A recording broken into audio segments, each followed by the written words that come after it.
अस्सलाम वालेकुम, मैं हूं अलीना शिगरी। आप देख रहे हैं सवाल से आगे। मुस्तनद ज़राए से ये खबरें आ रही हैं कि कौमी असम्बली और सेनेट का इजलास अक्टूबर के पहले हफ्ते में तलब करने का फैसला किया गया है।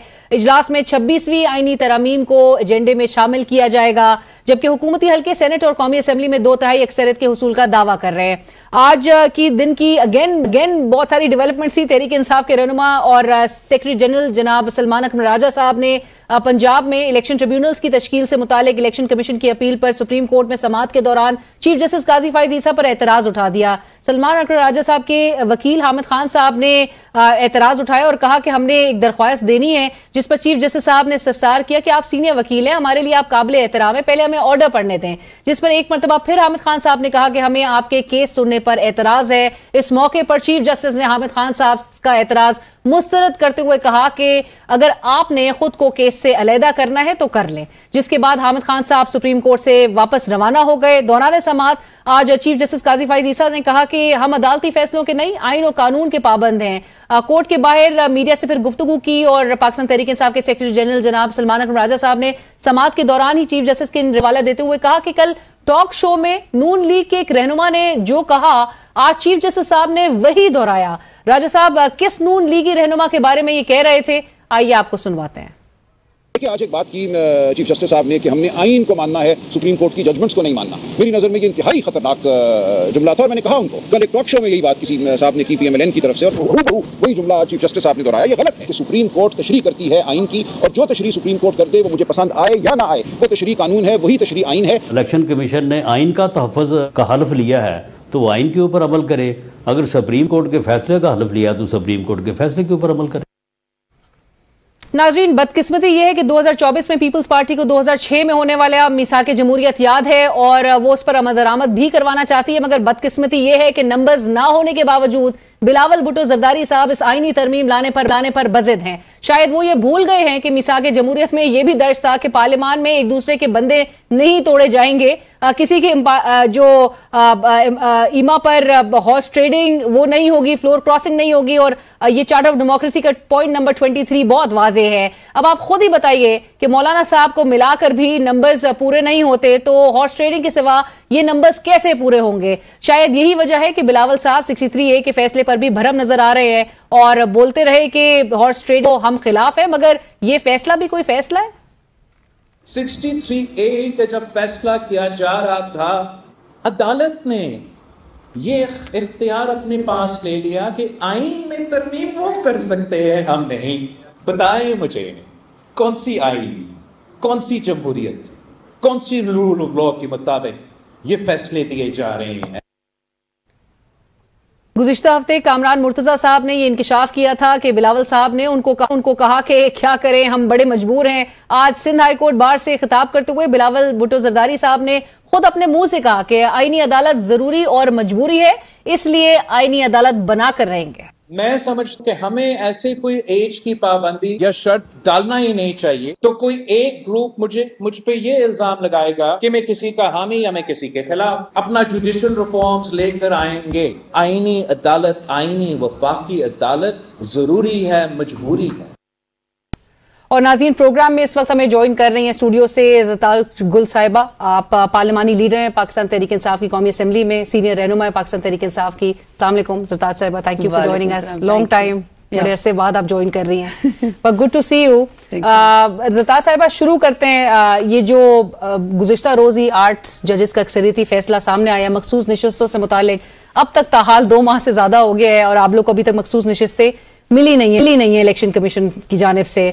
बज़ाहिर तो ऐसा लग रहा है कि हुकूमत जो है वो रेजिस्ट कर रही है और बहुत क्लियर है हुकूमत के इस पे अमल दरामद तो नहीं होना, किसी भी सूरत भी नहीं होना। लेकिन जो आप लोग के शिकवे थे चीफ जस्टिस ऑफ पाकिस्तान से मुतालिक जो रिजर्वेशन थी, अब उसमें ऐसा लग रहा है आप लोग की कश्ती में सीनियर प्यूनी जज भी जो है वो सवार हो गए हैं और ना सिर्फ वो चीफ जस्टिस साहब के फैसलों से एतराज कर रहे हैं उन पर, बल्कि वो साफ साफ जो है उनसे इख्तिलाफ भी उनको करना पड़ रहा है।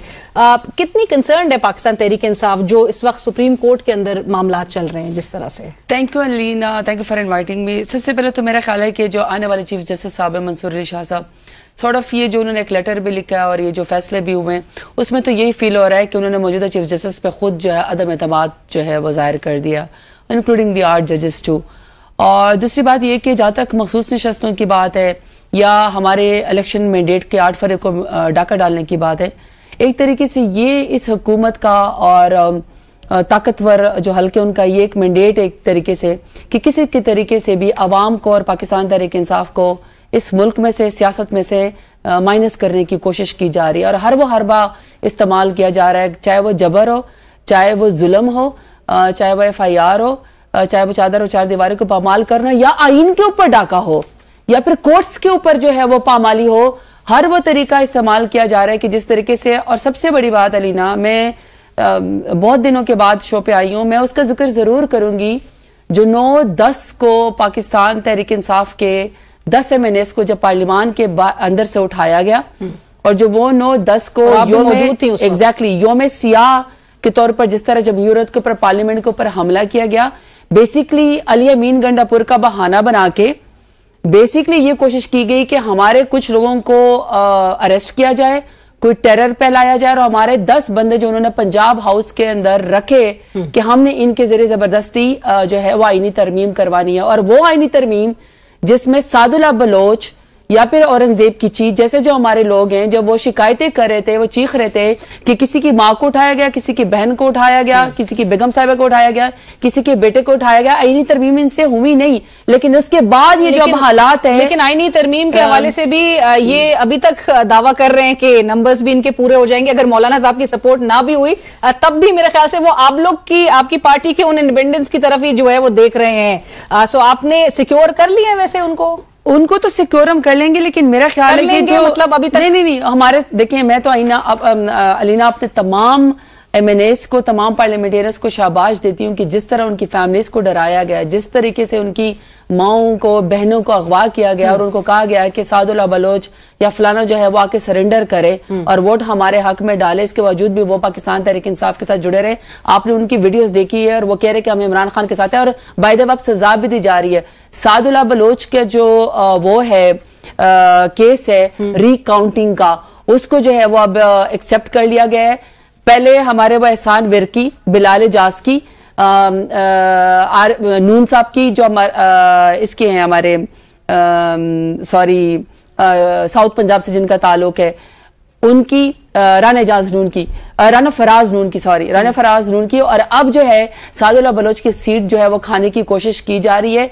इसके अलावा जो है हमारा ये जो बाई इलेक्शन रहीम यार खान में हुआ, आप यकीन करें वहां पे भी जो हमारे कैंडिडेट थे उसके खिलाफ यहां तक किया था कि हमारे कुछ MPA को पर कातलाना हमला भी करवाया गया, कंटेनर के जरिए के दफ्तर को बंद किया गया और वो चौथी सीट भी उनको दी गई और अब सादुल्ला बलोच की भी सीट रिकाउंटिंग में हड़प करने की कोशिश की जा रही है। मेरा सिर्फ मेरा मतलब ये कि अलीना, ये पाकिस्तान की तारीख याद रखेगी। हमने कभी नहीं सुना था, हम ख्याल सियासतदान तो हमने सुने थे, हम ख्याल ग्रुप तो हमने सुने थे, पर हम ख्याल बेंच हमने कभी नहीं सुने थे।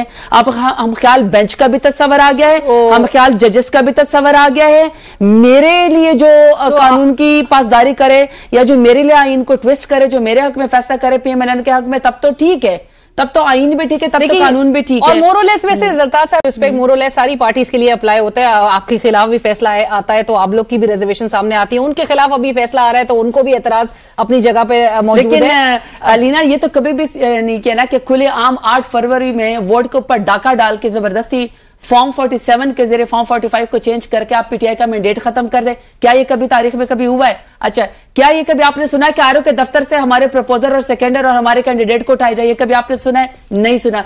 कभी आपने सुना है कि थोक के हिसाब से हमारे कैंडिडेट के पेपर रिजेक्ट कर दी जाए? और जिस ट्राइब्यूनल में अब जो हम फॉर्म 45 के जरिए जीते भी, ट्राइब्यूनल का 3 महीनों से कोई केस नहीं सुनने दिया जा रहा।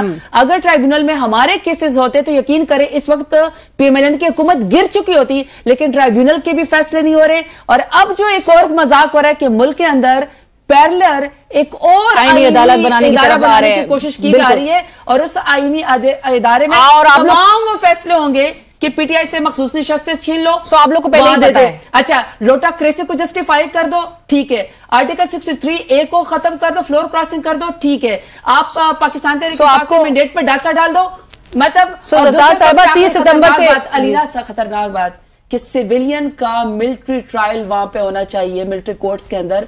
इसको भी ये लोग लेजिटिमेट कर देंगे। और सादुल्ला बलोच का जो मैंने आपको कहा उसकी सीट को भी उन्होंने एक्सेप्ट कर लिया। हमारे पैरेलल हर वो चीज करने की कोशिश की जा रही है कि ये गैर आईनी तरमीम। आपको पहले ही पता है कि ये तमाम इकदाम जो है वो लेने की तरफ आगे बढ़ा जा रहा है। 30 सितंबर से आपने जिस तरह से मेंशन किया आर्टिकल 63A की, आपको ये भी पता होगा कि 5 रुकनी जो लोटा होना कहते हैं आपका एजाज है, आप वोट डाल दें। आपको लग रहा है कि यही बेंच जिसकी सरबराही चीफ जस्टिस साहब और आज खान साहब की भी जो गुफ्तगू थी साफियों से, उन्होंने बड़ी सख्त अल्फाज इस्तेमाल किए। आज भी चीफ जस्टिस साहब से मुतालिक, चीफ इलेक्शन कमिश्नर से मुतालिक, और फिर उन्होंने तौसी की भी बात की है कि एक जो ओहदेदार है उनको अगले साल तौसी भी मिलेगी। मैं उस पर भी बात करूंगी। सबको पता है कि वो इशारा किसकी तरफ था। बट 5 रुकनी बेंच जिसकी सरबराही चीफ जस्टिस साहब करेंगे, 30 सितंबर से वो जो है वो समाअत करेगा इन अपील्स पर जो 63A के खिलाफ थी। काजी फैज ईसा साहब इसकी सरबराही कर रहे होंगे। आपको लगता है कि ये बेंच गुज़िश्ता साल के साबिक चीफ जस्टिस उमर अता बंदयाल साहब के 63A पर जो फैसला था उसको नलिफाई कर सकता है और करेगा? जब उन्होंने आर्टिकल 63A का केस भी लगा दिया, सादुल्ला बलोच का भी लगा दिया, तो आपको लग रहा है कि अगर उसमें देखेंगे, आपके ऑन रिकॉर्ड आपके प्रोग्राम है, ये पाकिस्तान के अवाम सुन लें कि जब आपकी पार्लिमानी पार्टी आपको कहती है कि आपने वोट डालना है या नहीं डालना, अगर आप अपनी पार्टी की मुखालफत में जाके वोट डालते हैं तो आप डिसीट हो जाते हैं, आपका वोट काउंट भी नहीं होता। This is article 63A। क्योंकि जो पार्टी मुझे वोट देती है, जो पार्टी मुझे टिकट देती है, मैं पाबंद हूं। बिल्कुल। लेकिन ये कहते हैं कि नहीं, लोटाक्रेसी जस्टिफाइड है, और वो कहते हैं कि चार्टर ऑफ डेमोक्रेसी के हवाले से वो बड़ा, क्योंकि आईनी तरमीम के हवाले से वो बड़े नुकात जो है उसको फोकस कर रहा है। लेकिन हॉर्स ट्रेडिंग का मेरे ख्याल से ये नुकता जो है वो शायद भूल गए हैं। बट किसी भी पार्टी के रुकन पे अब उसके ऊपर कोई पाबंदी नहीं होगी, कोई कदगन नहीं होगी कि वो पार्टी लाइन को जो है फॉलो करे किसी भी मामले में। मैं तो इसलिए कह रही हूँ कि वो कह रहे हैं कि हमारी गैर आईनी तरमीम के लिए, जिसमें उन्होंने कुछ ताकतवर लोगों को एक्सटेंशन देनी है, वो कह रहे हैं कि लोटाक्रेसी की इजाजत है। वो कह रहे हैं आप वोट डाल दें, आप जो है ना इसके ऊपर आप यानी फ्लोर क्रॉसिंग कर सकते हैं। हाँ। अब मेरा सिर्फ सवाल, खान साहब ने आज ये मेंशन किया तौसी से मुतालिक, उनको खदशा है क्यों, और क्यों लगता है कि आर्मी चीफ को एक्सटेंशन मिलेगी? छोड़ दें अलीना, ऐसे कर लेते हैं ना। मैं तो सियासत में बहुत यंग एज से आई हुई हूँ, मैं तो इंसाफ स्टूडेंट लीडर से मैं पार्लिमानी लीडर बनी हूँ। जो मेरे सामने इस वक्त हो रहा है पाकिस्तान में, पाकिस्तान की सियासत में ऐसा कभी नहीं हुआ कि आप एक पार्टी को निशानी इबरत बनाना चाहें, आप उसकी पार्टी के कारकुनान और लीडर को जेल में भी गुनाह डाल दें, आप 200 से ज्यादा निशानार डाल दें, और आपका सुप्रीम कोर्ट कहे कि ये अब गलत फैसले हुए थे, आपसे निशान छीना जा सकता था लेकिन आपको इस पार्टी खत्म नहीं किया जा सकता था, इसलिए आप उनको मखसूस नशस्तें दे दें। लेकिन किसी भी तरीके से पार्लिमान जो है या फिर चीफ जस्टिस साहब हमें वो मखसूस नशस्तें देने को तैयार नहीं है। तो मेरा अलीना आपके प्रोग्राम में ये रिक्वेस्ट है, is just as a young politician, कि चीफ जस्टिस साहब आपका cut card as a chief justice बहुत बड़ा है। आप डिक्लेयर कर दे, आप अनाउंस कर दे, सबकी इज्जत बच जाएगी, आपकी भी इज्जत बच जाएगी। आप एक्सटेंशन ना लें, आप कहें कि मैं किसी आईनी कोर्ट का सरबराह नहीं बनूंगा, मैं मजीद एक्सटेंशन नहीं लूंगा। मेरा ख्याल है कि जब अल्लाह ताला आपको इतनी लंबी उम्र के बाद एक कट कार्ड दे देता है और आपको सबसे बड़े पाकिस्तान की कोर्ट का, जहां पे आप फैसले कर लेते हैं, मेरा और जो मैंने सवाल किया था, जो एक्सटेंशन से मुताल्लिक, आर्मी चीफ की एक्सटेंशन से मुताल्लिक, मैं तो अभी भी कहती हूँ जब भी एक्सटेंशन, तब भी एक्सटेंशन अच्छी नहीं थी, अभी भी एक्सटेंशन अच्छी नहीं है। खान साहब ने भी जनरल बाजवा को दी थी। यार मैं तो अपने मुंह से कह रही हूँ ना कि जब उस वक्त भी एक्सटेंशन ठीक नहीं थी। मेरे ख्याल में इदारों को मजबूत करें, पर्सनल को मजबूत न करें। और आखिरी बात यह है कि अलीना, अगर PMLN की मां पर उनकी कुर्सी के ऊपर जब उन्होंने 11 सीटें जीती हुई मुश्किल से या 15, और वो जबरदस्ती जो है इस कुर्सी के ऊपर बैठे हुए, अगर उनकी कुर्सी को तूल देने के आप हर गैर आईनी इकदाम कर रहे हैं, तो कल को सारे के सारे आईनी इदारे, सुप्रीम कोर्ट की इलेक्शन कमीशन नहीं मानता, कल को कोई कोर्ट कह दे कि फलाने ने जो 10 कत्ल किए कातिल हो, और आप उसको सजाए मौत की सजा सुना दे दे, आपकी पुलिस कहे, फर्ज करे पंजाब पुलिस वो कहे कि हमने इसको फांसी की सजा नहीं देनी क्योंकि हम कोर्ट का ऑर्डर ही नहीं मानते, तो आपके ख्याल में ये मुल्क जाएगा? It is then a banana republic. मत करे इस मुल्क के साथ आईन के साथ मजाक, मत करे इलेक्शन के साथ मजाक, मत करे सुप्रीम कोर्ट के साथ मजाक, मत करे पार्लियामान के साथ मजाक। आपने पार्लियामान के ऊपर हमला कर लिया, आपने हमारे इलेक्टेड नुमाइंदे उठा लिए, आपने हमारी पार्टी का निशान छीन लिया, आपने हमारी मखसूस नशस्तें छीन ली। बस कर दें अपनी कुर्सी को तुल देने के लिए। कुर्सी अल्लाह ताला की अहमियत के बाद पाकिस्तान के अवाम की अमानत है, आपके पास वोट है तो तो आप कुर्सी के ऊपर बैठे, आपके पास वोट नहीं है, तो आप हर काला धंधा कर रहे हैं इस मुल्क को यरगमाल बनाने के लिए। तो ये खेल बंद हो जाना चाहिए। राइट। जता साहिबा, आप लोग की जमात ने और खान साहब ने बहरहाल ये डिसाइड किया कि रावलपिंडी का जलसा अब मियांवाली के जलसे से पहले होगा, और उन्होंने जुमरात के रोज भी एहतजाज, फिर उन्होंने कहा जुमे के रोज भी हमारा एहतजाज होगा, फिर हफ्ते के रोज रावलपिंडी का जलसा होगा, जो कि 28 तारीख को पहले स्केड्यूल था मियांवाली में होना। ये क्यों, वैसे क्या वजह है इसके पीछे? अब रावलपिंडी में आप लोग जलसा पहले क्यों करना चाह रहे हैं? सबसे पहले तो ये कि अब चूंकि मुझे जलसे से याद आ गया, मैं चूंकि परसों लाहौर के जलसे में अपने साउथ पंजाब का सबसे बड़ा कॉन्वाय लेकर गई थी। पहले तो मैं पंजाब के लोगों को, लाहौर के लोगों को, अपने पूरे पंजाब के, साउथ पंजाब के लोगों को मुबारकबाद पेश करती हूँ कि आपने खौफ के बुत तोड़े। जिस तरीके से आपके साथ जुल्म किया गया, कहते थे कि KPK आएगा और आपको बचाएगा। KPK की भी जरूरत को सलाम है कि इमरान खान का झंडा लेके, लेकिन आप लोग ने वैसे बड़े SOPs को फॉलो किया, तो ये हुकूमत तो अपनी जीत के तौर पे इसको देख रही है कि आप लोग को अब शहर से, अब ये एक ट्रेंड बन गया है नया कि शहर से 40 किलोमीटर दूर आप लोग को एक जलसेगाह दिया जाता है, एक वेन्यू बताया जाता है, आप लोग चुप करके उसको मान भी लेते हैं। आपको 3 घंटे के जलसा करने के लिए, कल को आपको शायद आधे घंटे का मार्जिन दिया जाएगा, लेकिन आप लोग तो अच्छे बच्चों की तरह आप लोग फॉलो कर रहे हैं। अलीना, इससे एक दो बातें समझ में आती है कि एक तो पाकिस्तान तहरीक इंसाफ सबसे मजबूत पार्टी है, खान साहब का हुक्म है तो हम 3 घंटे के अंदर भी जलसा कर देते हैं। आप चाहे हम लाहौर के आखिरी कोने फेंके या आप हमें मीनार पाकिस्तान दे, पाकिस्तान तहरीक इंसाफ वो वाहिद जमात है जिसके पास स्ट्रीट पावर भी है, जिसके पास पॉपुलैरिटी भी है, जिसके पास वोट बैंक भी है, और पाकिस्तान के 25 करोड़ आवाम आती है कि अगर इस मुल्क को बुरान से निकालता है तो वह सबसे बड़ा लीडर इमरान खान है। जहां तक पंजाब हुकूमत की शेखियां मारने की बात है, देखिए पंजाब हुकूमत शेखियों के ऊपर जिंदा है। दूध के डब्बे मरियम बांट रही होती है, कुछ 3-4 उन्होंने डेरा गाजी खान में भी आके बांटे थे। मैंने तो पहले कहा था कि उस स्कूल में आए, वहां पे एडमिशन ले ले, कुछ पढ़ लिख जाएंगे तो आप बेहतर रह जाएंगी। आप एक टिकटॉक, एक चिट्टी अनपढ़ वज़ीर आला है। परसों के जलसे में अगर वो अपने आप को कह रहे हैं कि हमने बड़ी कामयाबी हासिल की है, तो अली अमीन गंडापुर के ऊपर उन्होंने एक चीफ मिनिस्टर, जो इलेक्टेड है चीफ मिनिस्टर है, ये अलीना अच्छे प्रेसिडेंट सेट नहीं हो रहे कि एक सूबे का चीफ मिनिस्टर आए और आप उसके ऊपर जो है वो इस तरह के FIR करें। नहीं, लेकिन वो लेट क्यों आए थे? ये भी बड़ा, इस पे भी सवाल उठा। वो तो आपके सामने इमेजेस है जिसमें उनको रोका गया था, लेकिन देखिए ये कोई शादी हॉल तो नहीं है।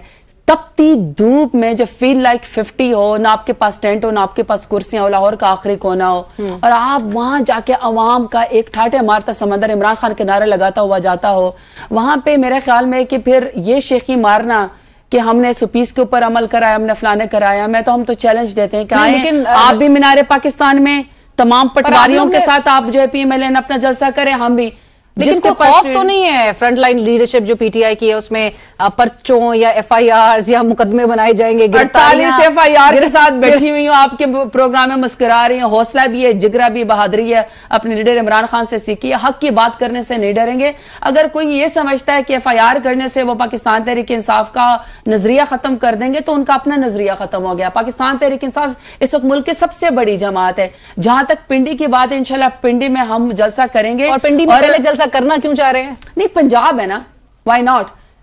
इमरान खान का जो एक घर है मियांवाली, वो तो मैं समझती हूँ कि आप जिस टाइम मर्जी उनसे कहें, वो तो शायद आधे घंटे की कॉल पे मियांवाली के गयूर लोग जो है वो जलसा कर देंगे इमरान खान की मोहब्बत में। लेकिन पिंडी का भी हक है, साउथ पंजाब का भी हक है, फैसलाबाद का भी हक है। पहले हमें करने तो, और मेरे ख्याल में अब रेलेवेंस भी बनती है पंजाब में। इसलिए इस वक्त पिंडी के अंदर, इस्लामाबाद के नियर इसलिए रेलेवेंस बनती है कि इस वक्त जो खेल खेला जा रहा है, जो इस वक्त कोर्ट्स के साथ, सुप्रीम कोर्ट के साथ हो रहा है, जो इस वक्त इलेक्शन कमीशन कर रही है, जो इस वक्त पार्लियामान के अंदर हो रहा है, मेरा ख्याल है कि हमें पिंडी के अंदर ही जलसा करना चाहिए। This seems very symbolic. Yeah why not, it is symbolic. Pakistan में अगर इस वक्त पिंडी में आप जलसा करना चाह रहे हैं और पैगाम देना चाह रहे हैं रेलेवेंट क्वार्टर्स को, बिल्कुल, कि पाकिस्तान तहरीक इंसाफ एक वाहिद सियासी जमात है, आप उसको एक्सेप्ट कर ले तो अफाका होगा। आप क्लेम कर रहे हैं कि आप नंबर्स भी इकट्ठे कर सकेंगे पिंडी में, क्यों नहीं? जो ऑब्स्टिकल्स आप लोग के लिए क्रिएट की जाती है। यार इस्लामाबाद जलसे में पूरा बंद कर दिया जाता है। इस्लामाबाद जलसे में 29 से ज्यादा ऑब्स्टिकल डाले गए थे, और वो जो हमारे ऊपर फनी किस्म की FIR की गई थी। अगर कल को पाकिस्तान में कोई कॉमिक बुक सबसे ज्यादा बिकेगी ना, तो ये वो इन पटवारियों की, मरियम नवाज की या शहबाज शरीफ की मेंटेलिटी के ऊपर जो हमारे ऊपर FIR कर देना, उसके ऊपर बिकेगी। यकीन करे, कहते हैं कि वो हमाद अजहर पिस्टल लहराता हुआ गया।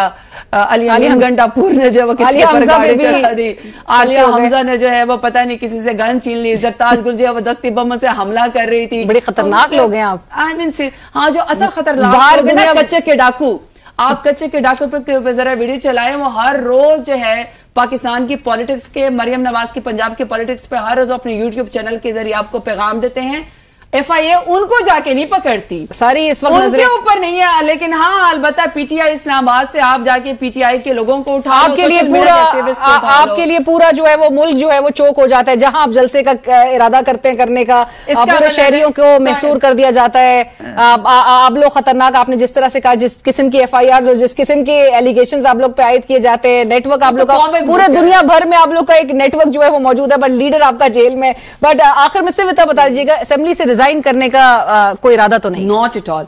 देखिए मैं एक कारकुन हूँ और मैं ये समझती हूँ कि जब आप इलेक्शन लड़के आते हैं, आप 1.5 लाख का मैंडेट अपनी पार्टी का, मैं इमरान खान के नजरिए पे रेजिग्नेशन की बातें कैसे फ्लोट कर रही थी? ये PMLN का या किसी का ख्वाब, इनकी ख्वाहिश हो सकती है। अच्छा एक्सपीरियंस नहीं था पिछली बार का। नहीं, क्यों? देखिए ना अलीना, सीधी सी बात है, एक पॉलिटिकल पार्टी इलेक्शन लड़के ऐवान के अंदर बैठी, या आप अपोजिशन में बैठेंगे, आप हुकूमत में बैठेंगे।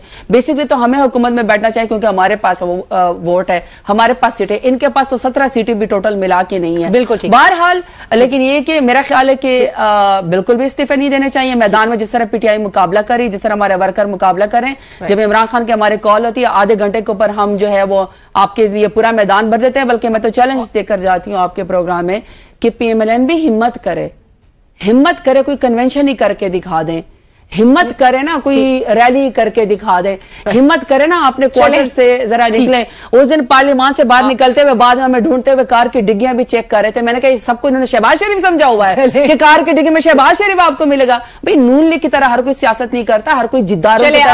हम चैलेंज मौजूदा हुकूमत का कि वो कन्वेंशन करके दिखा दे नून लीग। बहरहाल thank you so much Zartaj Sahiba, बहुत शुक्रिया। It was a pleasure having you in the studios. Zartaj Gul Wazir साहिबा इस वक्त हमारे साथ प्रोग्राम में मौजूद है। तहरीक इंसाफ की कौमी असेंबली में पार्लिमानी लीडर है आप, और आपने उनकी गुफ्तगू मुलाहिजा की। इसी के साथ ही वक्त हुआ एक ब्रेक का। ब्रेक के बाद हाजिर होते हैं। और नाज़रीन, इस वक्त हमें प्रोग्राम में ज्वाइन कर रहे हैं सीनियर रहनुमा Pakistan Muslim League Nawaz, also member National Assembly, Bilal Azhar Kayani Sahab. Bilal साहब अस्सलाम वालेकुम, बहुत शुक्रिया ज्वाइन करने के लिए।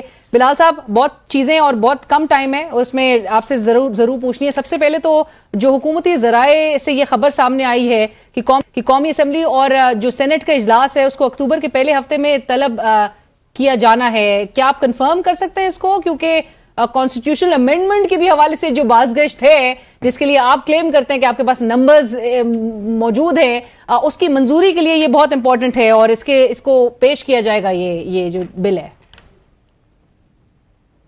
जी बिस्मिल्लाहिर्रहमानिर्रहीम। अलीना साहब बहुत शुक्रिया जी अपने शो में दावत देने का।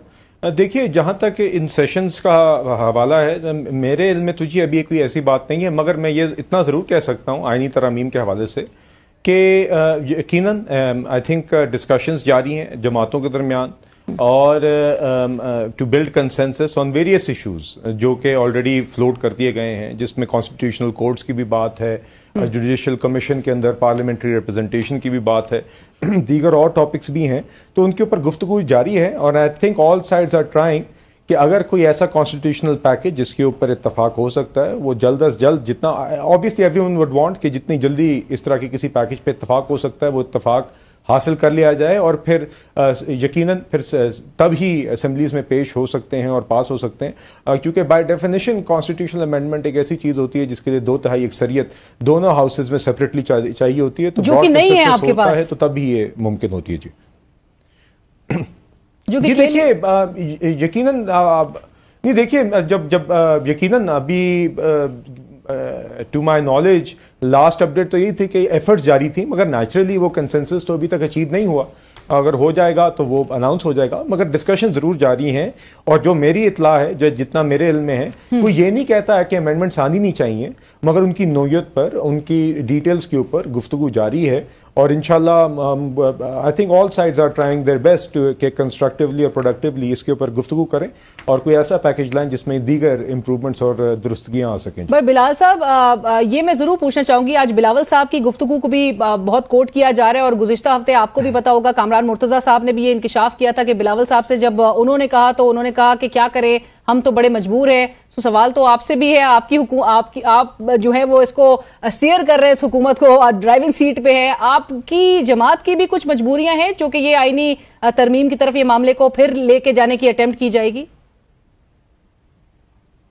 नहीं जी, देखिए इसका मजबूरियों से कोई ताल्लुक नहीं है। इसमें तो काफ़ी सारी चीज़ें ऐसी हैं जो उस अधूरे चार्टर ऑफ डेमोक्रेसी का हिस्सा हैं जिसकी कुछ इम्प्लीमेंटेशन अभी तक अधूरी है। तो या तो होता कि ये नई बात अचानक आई होती, कॉन्स्टिट्यूशनल कोर्ट्स की बात तो तब से चल रही है और इसके ऊपर बल्कि पीपल्स पार्टी और पीएमएलएन की बात भी हुई थी prior to forming government in earlier this year कि चार्टर ऑफ डेमोक्रेसी के रिमेनिंग हिस्सों के ऊपर भी आगे कोई तो charter of democracy, with all due respect Bilal साहब, चार्टर ऑफ डेमोक्रेसी में भी तो और भी बहुत नुकात हैं। हॉर्स ट्रेडिंग और फ्लोर क्रॉसिंग के भी हवाले से आपको याद होगा चार्टर ऑफ डेमोक्रेसी का पॉइंट नंबर 23 है जो very clearly says to prevent corruption and floor crossing all votes for the Senate and indirect seats will be by open identifiable ballot. Those violating the party discipline in the poll shall stand disqualified by letter from the parliamentary party leader to the concerned speaker or the chairman senate with a copy to the election commission. मैं आपको coat and quote ये आपको पढ़ के सुना रही हूँ इस वजह से कि हम ऐसे क्यों कर रहे हैं कि कोई नुकात जो है जो सूट नहीं करते उसको इग्नोर कर दिया जाए, जो सूट करते हैं उस पर इतने सालों के बाद जो है वो इम्प्लीमेंट करने की तरफ आ जाए। नहीं देखिए बात ये है, मैं आपसे सिर्फ ये कह रहा हूं कि ये तो पार्टीज ने आपस में इत्तेफाक से तय करना होता है ना। 2/3 of National Assembly and 2/3 of Senate have to decide कि आज जो किस चीज पे और उसकी तफसीलात पे इत्तेफाक कर लेते हैं। कॉन्स्टिट्यूशनल कोर्ट्स के मैं ये कहने का मकसद ये है, ये कोई नई बात नहीं है। ये बात तकरीबन कोई पिछले 18 सालों से चलती आ रही है और ये उसी की एक कंटिन्यूएशन है। दूसरी चीज के ऊपर मैं खास तौर पे पर्सनली कहना चाहूंगा, जुडिशल कमीशन के अंदर पार्लियामेंट्री रिप्रेजेंटेशन बढ़ाने के लिए 2 मेंबर्स ट्रेजरी से, 2 मेंबर्स ऑपोजिशन से, मेरे ख्याल से तो मैं बिल्कुल इसको स्ट्रांगली इसको सपोर्ट भी करता हूं और एक ऐसी चीज है जो होनी चाहिए। और ऑपोजिशन की तो बल्कि इसमें पहली दफा रिप्रेजेंटेशन आएगी और ये तो हमें मौजूदा सेटअप में तो हमें ना वे आप कह सकते हैं कि अगर हम सिर्फ अपने सियासी मुफाद देख रहे होते तो हमें सूट नहीं करती। तो देखिए ये ओवरऑल जो पैकेज है इसकी सारी तफसीलात के ऊपर ये एफर्ट्स जारी हैं गुफ्तगू करने की, कंसेंसस बिल्ड करने की तफसीलात के ऊपर। और जब ये बाय डेफिनेशन जब 2/3 एग्रीमेंट होगी नेशनल असेंबली और सेनेट में अलग-अलग, तभी आईनी तरमीम पास हो सकेगी। उसके लिए सारी कोशिशें जारी हैं। पर बिलाल साहब ये भी जरूर समझा दीजिए कि जहां पर legal experts in the country are of the view और सीनियर वुकला इस वक्त मौजूदा हालात में ये राय रखते हैं कि सुप्रीम कोर्ट को तो बिल्कुल टूथलेस बनाने के ये मुतरादिफ होगी ये 26वीं आईनी तरमीम, अगर तो आपके पास नंबर्स पूरे हो जाते हैं। ये क्यों करना चाहेगी मौजूदा हुकूमत, क्यों अंडरमाइन करना चाहेगी सुप्रीम कोर्ट की और जो जुडिशरी की इंडिपेंडेंस है उसको? देखिए अलीना साहिबा, लोग तो ये भी कहते थे कि जब प्रैक्टिस एंड प्रोसीजर बिल हम इनिशियली लाए थे कि वो उससे इंडिपेंडेंस ऑफ जुडिशरी पर हमला हो रहा है। तो मुझे आज ये भी देख के खुशी होती है कि जो लोग उस टाइम पे प्रैक्टिस एंड प्रोसीजर बिल के खिलाफ थे आज वो कह रहे हैं कि आज आप इसके अंदर मजीद चेंज क्यों कर रहे हैं। आज वो लोग कम से कम एक्सेप्ट कर रहे हैं कि democratisation of the supreme court जिसमें ताकत 1 से 3 जजेस को दी गई थी वो मुनासिब थी। तो इसलिए ये तो लोग अपनी सूटेबिलिटी के हिसाब से जब भी कहते हैं कि हमला हो रहा है, बात बुनियादी तौर पे ये कि कॉन्स्टिट्यूशनल कोर्ट्स के क़याम के ऊपर के लिए जो प्रोज हैं और जो उसके लिए आर्ग्यूमेंट्स हैं वो काफ़ी तफसील में बयान कर दी गई हैं और करते हम रहेंगे। देखिए उसमें एक बड़ी अहम बात यह है कि हमने देखा है कि आम लिटिगेंट्स की सिविल और क्रिमिनल केसेस की पेंडेंसी आपने सुप्रीम कोर्ट में देखी है कि अरसा दराज तक उनके केसेस ज़ेर इल्तवा रहते हैं। सर हाई कोर्ट में भी मौजूद है।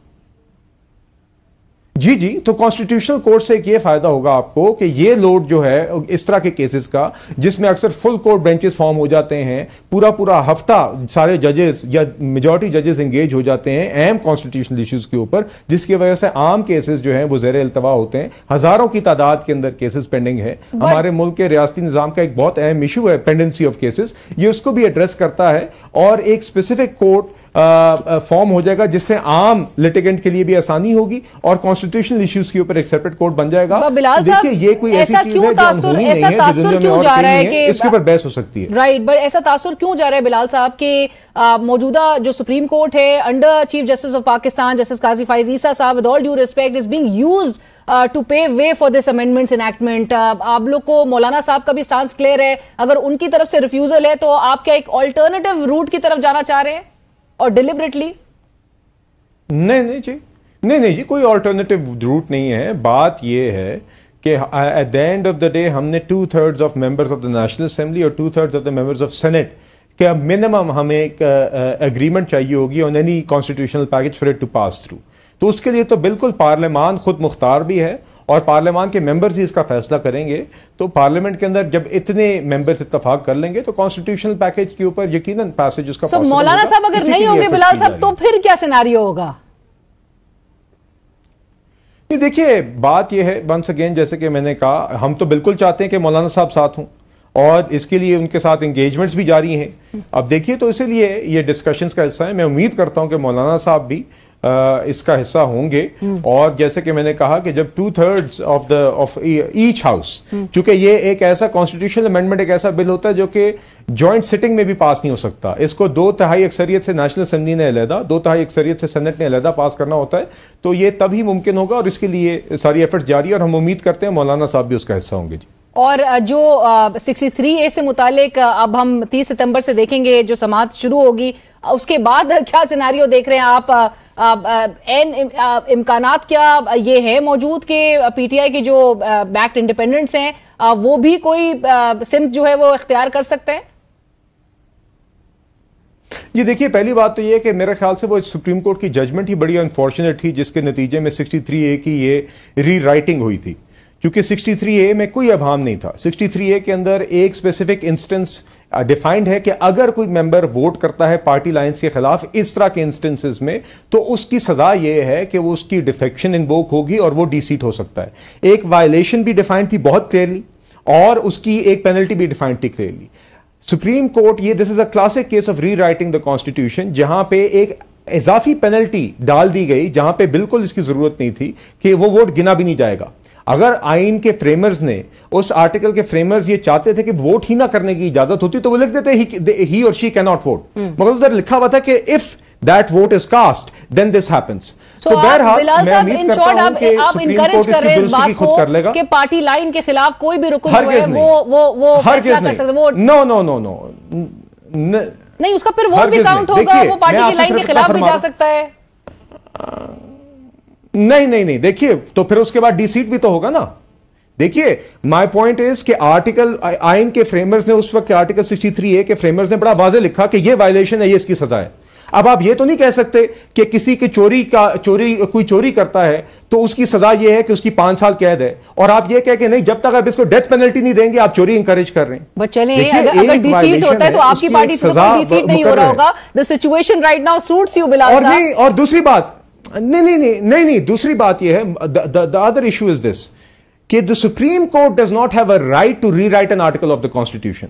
अगर उसके अंदर अमेंडमेंट होनी भी है, अगर इसके अंदर कोई चेंज आनी भी चाहिए, तो वो आफ्टर डिबेट इसी पार्लियामान ने ही 2/3 अक्सरियत के साथ चेंज कर सकता है। सुप्रीम कोर्ट ने जो किया था वो गलत है। मैं उम्मीद करता हूं सुप्रीम कोर्ट खुद ही उसको दुरुस्त कर लेगा जी। राइट बिलाल साहब, आखिर में मैं जरूर आपसे ये जानना चाहूंगी, जो सलमान अकरम राजा साहब ने आज एक पॉइंट उठाया और उन्होंने चीफ जस्टिस साहब के रिमार्क्स कोट की आज की समाअत जो इलेक्शन ट्रिब्यूनल्स की तश्कील के लाहौर हाई कोर्ट का जो फैसला है उसके खिलाफ जो केस चल रहा था, उसमें समाअत के दौरान चीफ जस्टिस साहब ने कहा जहां पर कि हम अदालती फैसलों के नहीं आइन और कानून के पाबंद हैं। सो सलमान अकरम राजा साहब ने कहा कि उनके नजदीक ये इंतहाई एक खतरनाक जुमला था, और वो कहते हैं कि गुज़िश्ता रोज एक टॉक शो में नून लीगी रहनुमा ने यही बात जो है वो की थी जो आज चीफ जस्टिस साहब ने दोहराई।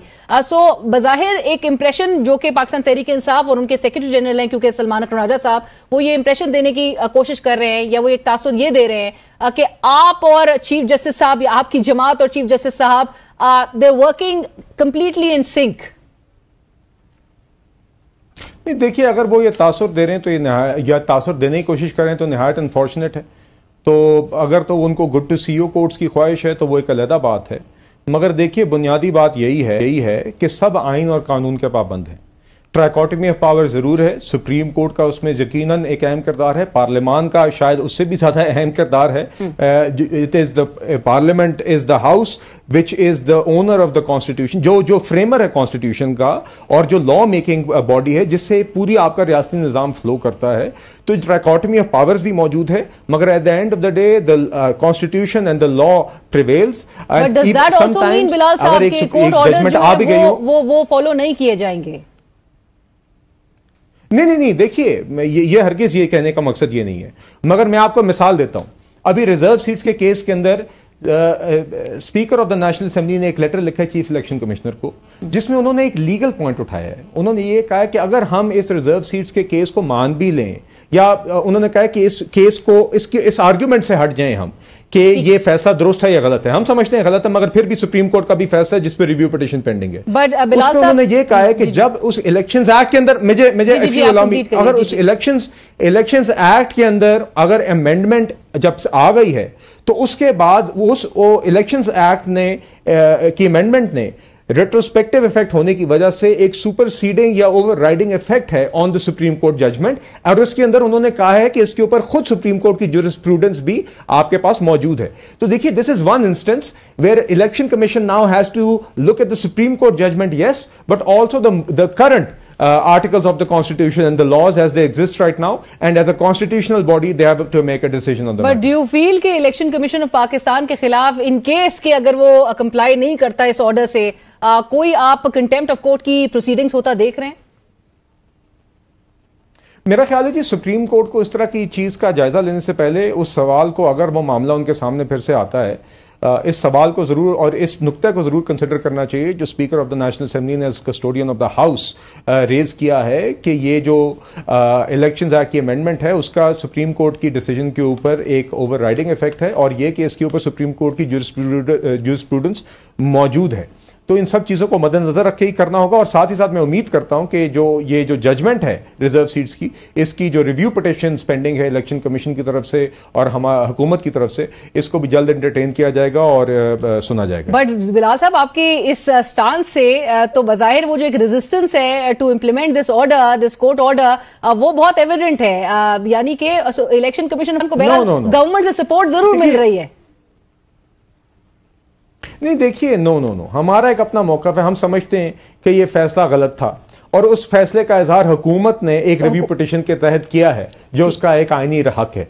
बाकी election commission as a constitutional body अपना एक स्टांस लेना है, जहां पे उन्होंने सुप्रीम कोर्ट की जजमेंट भी देखनी है, उन्होंने जो नेशनल असेंबली के स्पीकर हैं उनका लेटर भी देखना है, और जो अमेंडेड इलेक्शंस एक्ट है उसको भी देखना है, और आइन और कानून के मुताबिक इन सारी चीजों का जायजा लेते हुए एज ए कॉन्स्टिट्यूशनल बॉडी एक फैसला करना है। उन्होंने अपनी जिम्मेदारी उस तरह निभानी है। राइट, बिलाल साहब, बहुत शुक्रिया आपके वक्त का। Thank you so much for joining us. Bilal Azhar, आप सीनियर रहनुमा पाकिस्तान मुस्लिम लीग नवाज, मेंबर कौमी असेंबली, इस वक्त हमसे गुफ्तगू कर रहे थे, और इसी के साथ ही बढ़ेंगे एक ब्रेक की तरफ।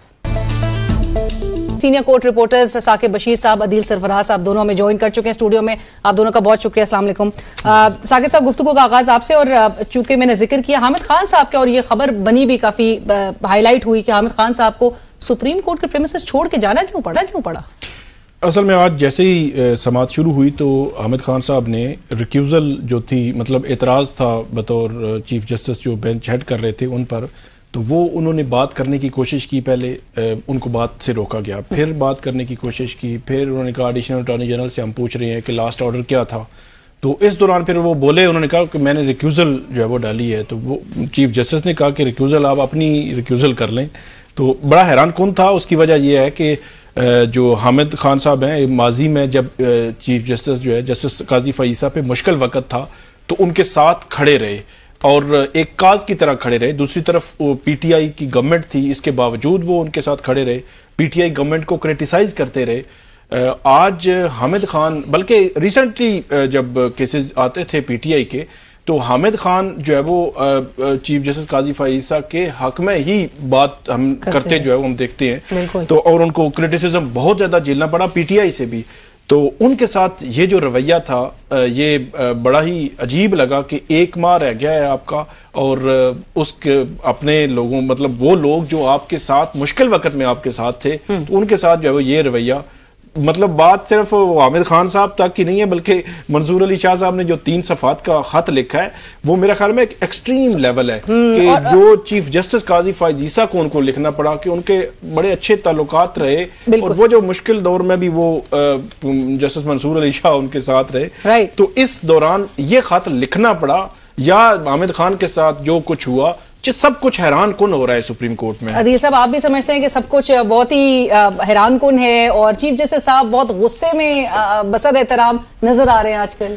देखिए, चीफ जस्टिस काजी फाइज ईसा जो हैं उनमें और जस्टिस काजी फाइज ईसा में बहुत ज्यादा फर्क नजर आ रहा है। 17 सितंबर के बाद से हम देख रहे हैं एक के बाद दूसरा केस आता है, दूसरे के बाद तीसरा आता है, और न सिर्फ केसेस जैसा कि बता रहे हैं, जैसा हामिद खान साहब ये वो वकील हैं जो बाकायदा तौर पर हम उनको जस्टिस काजी फाइज ईसा साहब का वकील कह सकते हैं, ना सिर्फ एक केस में बल्कि ओवरऑल अपनी पार्टी को नाराज कर वो इनके साथ चलते रहे। अभी रिसेंटली भी जब उनके ऊपर एतराज उठाने की बात होती थी, हामिद खान साहब दरमियान में आ जाते थे और फिर इन पर तनकीद होती थी कि ये क्यों उनको प्रोटेक्ट कर रहे हैं। और आज हम ये एक्सपेक्ट कर रहे थे, सुबह मेरी जब बात हुई उनसे तो उन्होंने कहा कि हम रिक्यूजल सॉर्ट करेंगे।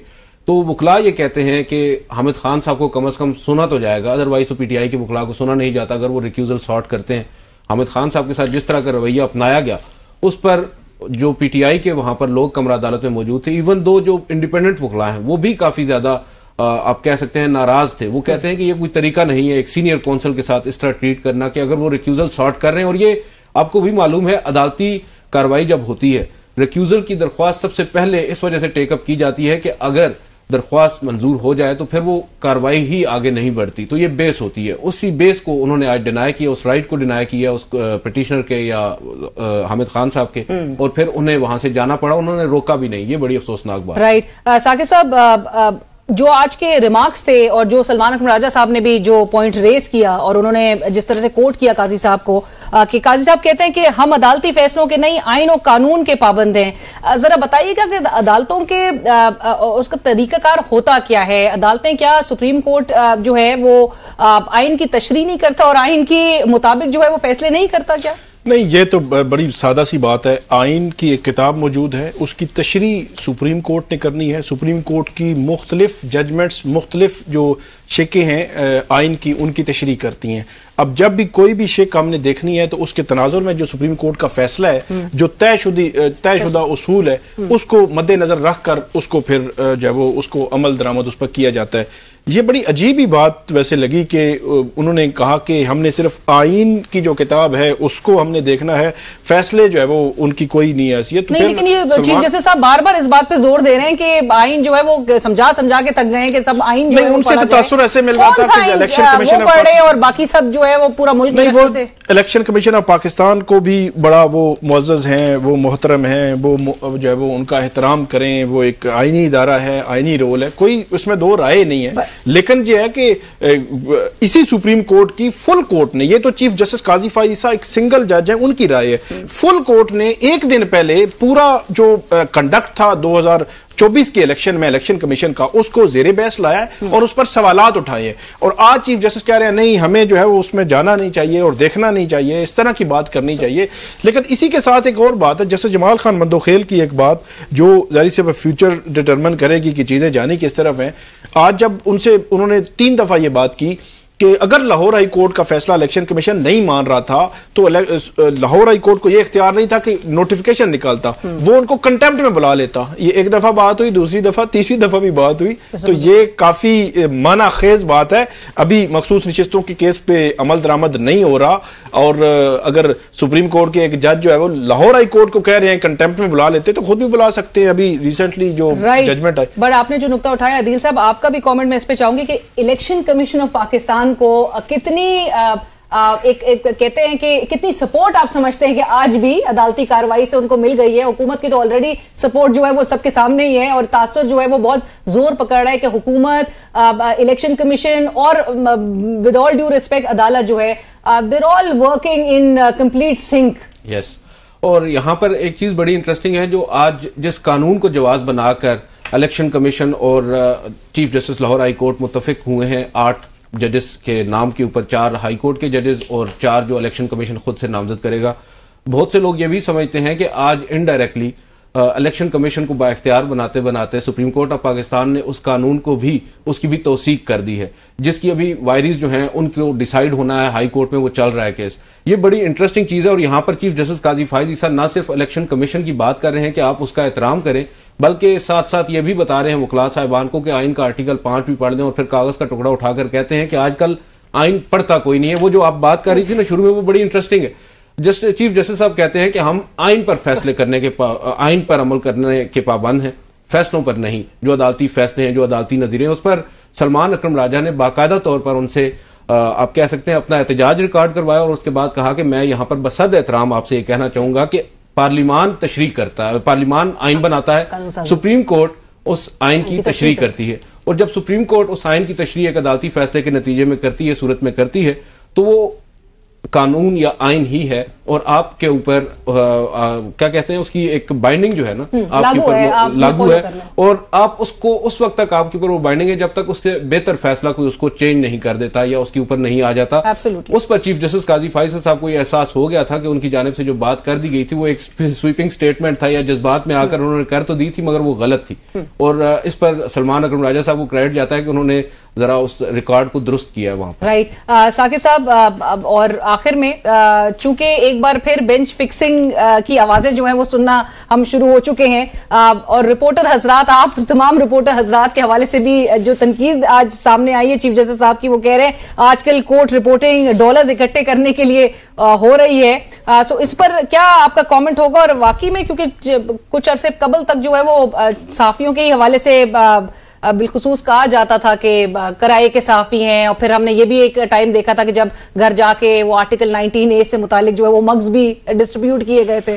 चीफ जस्टिस काजी फाइसा जो है जो जब जस्टिस काजी फाइसा थे तो यही साफी उनके हीरो थे जो आज कराए के सहाफ़ी बन चुके हैं, जो आज डॉलरों के लिए कर रहे हैं। तो इस किस्म की स्वीपिंग स्टेटमेंट इतने बड़े ओहदे पे बैठे हुए शख्स को जेब नहीं देती। चीफ जस्टिस काजी फईसा साहब को कम से कम अपना उस ग्रेस शो करना चाहिए। ये इससे पहले भी जो आए थे चीफ जस्टिस उन पे भी तनकीद होती रही है और इनसे सख्त होती रही है और आगे जो आएंगे उन पे भी होगी। लेकिन प्रेस एसोसिएशन सुप्रीम कोर्ट की जो है उसका रिएक्शन किधर है? वो तो अदील सरफराज साहब बताएंगे कि सुप्रीम कोर्ट के एसोसिएशन जो है की भी कुछ कोर्ट हो रहा था। अदील साहब, क्या इसको एक मजाक ही समझ के तस्लीम कर लिया जाएगा या इस पर भी एक रिएक्शन उस तरह से देखा जाएगा जो कि पॉलिटिकल ओपोनेंट्स के लिए भी कभी भी साफियों पे अगर गुफ्तगू होती है, कभी माइक हम देखते हैं कि जी हटा लिए जाते हैं, सो रिएक्शन रद्द-ए-अमल तो नहीं नजर आया। देखिए, एक पोलराइजेशन है ओवरऑल पूरी सोसाइटी में। उस पोलराइजेशन की हम निशानदेही अक्सर जजेस साहिबान में भी करते हैं कि वो भी इतने पोलराइज्ड हो चुके हैं कि अपनी मर्जी का सच सुनना चाहते हैं। अब हम सहाफी भी जो हैं बदकिस्मती के साथ, और हमारे जो इस वक्त मुंतखब नुमाइंदे हैं सुप्रीम कोर्ट में, आज वो हमारे दोस्त हैं सोहेल रशीद साहब, उन्होंने ही ट्वीट किया था कि जब चीफ जस्टिस काजी फैसल साहब की जानिब से इस तरह की ऑब्जर्वेशंस दी गई जो इंतहाई गैर ज़रूरी हैं, और मैं तो उनको काबिल मुज़म्मत भी कहता हूँ, आप कभी भी किसी पर इल्जाम बगैर किसी सबूत के नहीं लगा सकते। आप ओपन कोर्ट में बैठकर सहाफियों की जानिब इशारा कर ये बात कर रहे हैं, और उन सहाफियों के बारे में नहीं जो सुप्रीम कोर्ट को कवर नहीं करते, बल्कि सुप्रीम कोर्ट को कवर करने वालों को आप ये बात कह रहे हैं। अभी चंद रोज पहले सुप्रीम कोर्ट में इस्लामिक यूनिवर्सिटी का एक केस चल रहा था, मुझ समेत हम 5 या 6 लोग कमरा अदालत से बाहर निकले जैसे ही, तो पॉइंट आउट किया गया कि अब ये 3-4 कराए के सहाफी जो हैं जाकर चीफ जस्टिस को गालियां देंगे। तो इस सब में अब हमारे आज जो वहां पर कई ओहदेदार थे प्रेस एसोसिएशन के, वो भी कह के लगाकर उसको एंजॉय कर रहे हैं उस मोमेंट को, और जब उनसे हमने काउंटर किया तो वो कहते हैं कि भाई देखें ना, सहाफी भी तो ये काम कर रहे हैं। अब देखें, जब चीफ जस्टिस ऑफ पाकिस्तान ये बात कर रहे हैं हम उस पर मोतरज हैं, मगर जब हमारे अपने सहाफी ही हमें, ये तो वैसे ही हुआ ना जैसे 6 जजेस ने खत लिखा कि एग्जेक्टिव जो है वो हमारे काम में मुदाखलत कर रही है, चीफ जस्टिस काजी फैसल ने उसी एग्जेक्टिव को कह दिया कि इनके जरा मसले हल करें, और हम अपने ही साफियों से अब क्या बात कर सकते हैं। बिल्कुल, absolutely. Thank you so much Adeel साहब, साकिब बशीर साहब। इसी के साथ ही हमें इजाजत दीजिए। अल्लाह।